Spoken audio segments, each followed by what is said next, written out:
Okay, so in this video, I'll tell you what is volts, amps, and watts using a school bus. So volts is yung bilis or speed ng inyong school bus. So the higher the volts, the faster your school bus is. And number of amps is the number of passengers na ikakarga ng inyong school bus.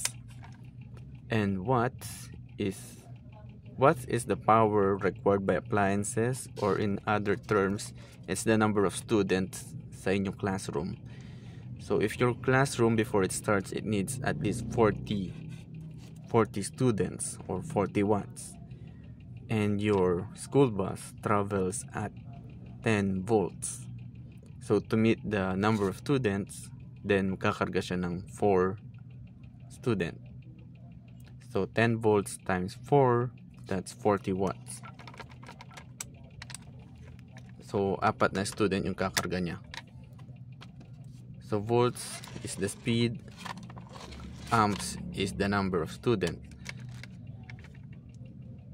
And if yung school bus nyo is, ang capacity lang is like 10 passenger, but your appliances or the room needs 100 watts, and yung volts mo is like 5 volts only, then mag-overload yung school bus, pupunuin niya yung loob, kakarga pa siya, meron pa nakatayo sa taas, mag-overheat, and possible yung cable nyo is madadamage or mababurn.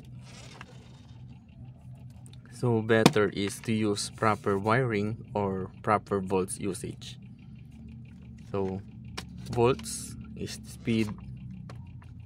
So 10 volts, sample 10 volts, and may kargang 1 passenger, so 1 amps. So that's 10 watts power. And if you're going to talk about resistance, that's just a speed bumps.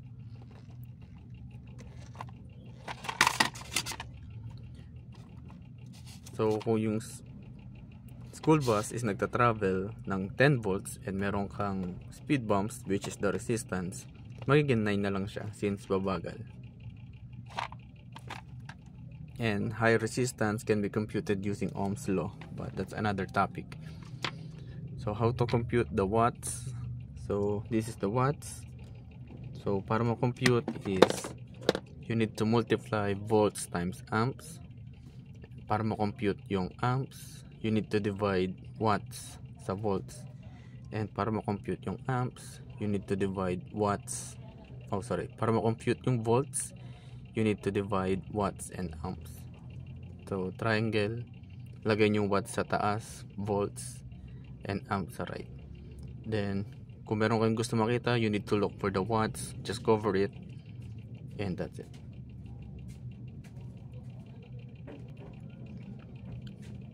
And if you're going to look for volts, cover the volts, and that's the formula, watts divide amps.